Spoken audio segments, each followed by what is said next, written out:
On January 15th, we'll be getting our first UFC fight card in nearly 3 weeks. But most importantly, we're getting our first UFC card of the brand new year.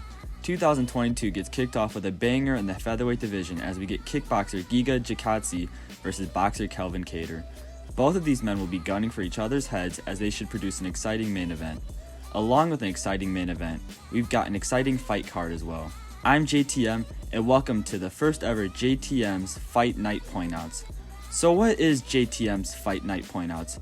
In a JTM Fight Night Pointout, I'll be giving a preview of the fight card that's coming up. In the preview, I'll point out an analysis of the main event, an analysis of my favorite fight on the card, and an analysis of my favorite prospect on the card, and any other analysis I feel is necessary. Now, before we kick off the first ever JTM Fight Night Pointouts, make sure to like and subscribe. So now, let's begin. The main event we have on our hands is an exciting one. This is the definition of a stand-up war. In their combined 17 fights in the UFC, Kattar and Chikadze have combined for a whooping 5 takedowns. Their 6 combined performance bonuses are more than the takedowns these two have landed combined. These two warriors don't like to wrestle, they like to stand and bang. Kelvin Kattar is the definition of stand and bang. Kattar holds a record of 22 wins and 5 losses, 11 of those wins coming by knockout. Kattar has knocked out the likes of Shane Burgos, Jeremy Stevens, and Ricardo Lamas. He's also beaten the likes of Dan Ige and Andre Fili by decision. Kattar has only 3 losses in the UFC, and they come from the best of the best, such as Max Holloway or Zabit. Kattar is such a problem for the featherweight division. Only the best of the best can beat him. Like his teammate Rob Font, Kattar has got some of the cleanest boxing inside the UFC. There is no better example than his knockout of Shane Burgos. Kattar catches him with a right hand that makes Burgos stumble forward. Kattar follows up with another uppercut that sends Burgos on his butt.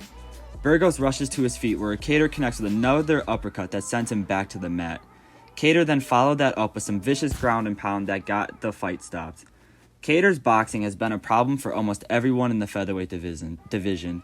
Giga Chikadze tries to prove that it's no problem for him on the 15th. Chikadze is arguably the best kickboxer within the UFC. Beating Edson Barboza sure helps that claim, but his record of 14 wins and 2 losses also helps defend that case. 8 of Chikadze's victories have come from knockout, and my favorite is easily the knockout of legend Cub Swanson. In the fight, Chikadze connected with his famous Giga kick that sent Swanson crumbling to the mat. Chikadze's kicking attacks have left everyone in the UFC so far puzzled. Kattar looks to solve that puzzle and defeat the man who is undefeated within the UFC. As stated before, this fight should be a stand-up war that pairs up Kattar's elite boxing versus Chikadze's elite kickboxing. With it seeming like a 50-50 fight, I have to give the slight edge to Chikadze. As shown in the Holloway fight, Kattar does have a fantastic chin and a big heart, but that fight has also shown that Kattar can get hit real easily. With Chikadze having a more diverse striking attack and Kattar not having fought since the Holloway fight, I think Kattar has a harder time figuring out Chikadze compared to Chikadze figuring out Kattar. I think Chikadze gets the earlier rounds, connecting with leg kicks to the body and the legs of Kattar. However, I do expect Kattar to start turning up later in the fight, such as he did in the Zabit fight. But I think Chikadze has a better gas tank than Zabit, so he should be able to hold on to his lead. I have Chikadze winning this fight by decision. A clear banger of a main event is on our hands, but we also have a banger of a fight card as well. There are a lot of great fights, but the fight I would look forward to the most is Brandon Royval versus Osorio Bontorin. Watching a Royval fight is always such an honor. He fights at such a relentless pace, and his jiu-jitsu and flexibility are top tier for the red-hot flyweight division. His MMA record is 12 wins and 6 defeats, but what's more impressive is the fact Royval has finished 11 of his 12 victories. Royval has had 4 fights in the UFC, and he already holds 2 impressive victories against Kai Kara-France and Tim Elliott. There is no discredit to Royval for his 2 losses as well, as he's had 2 very competitive fights against the now champ Brandon Moreno and future title challenger Alexandre Pantoja.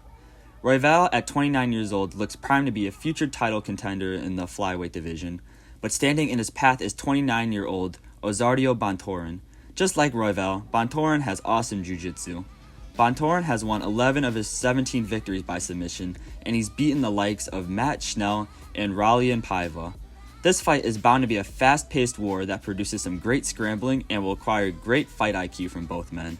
I think this is another contender for fight of the night alongside our main event. The prospect I'm looking forward to the most on this fight card is Vyacheslav Borshev. Borshev made his debut on the most recent season of Dana White's Contender Series. With his chance to impress the boss, Borshev connected with a thunderous left hook that left his opponent out cold. Borshev looks to carry his momentum in the UFC by defeating Dakota Bush in his debut. So as you can see, there are a lot of things to look forward to on this upcoming fight card. I'm JTM, and I would like to thank you so much for tuning in to the first ever JTM Fight Night Pointouts. I hope you enjoyed the Fight Night Pointouts concept, as it is something that will be happening on this channel more often. I just really like the idea of giving a short preview, and then after the card giving a longer analysis of what we witnessed. But I hope you enjoyed, and of course if you did, please like and subscribe as more content will be coming soon. Stay safe and enjoy the rest of your day.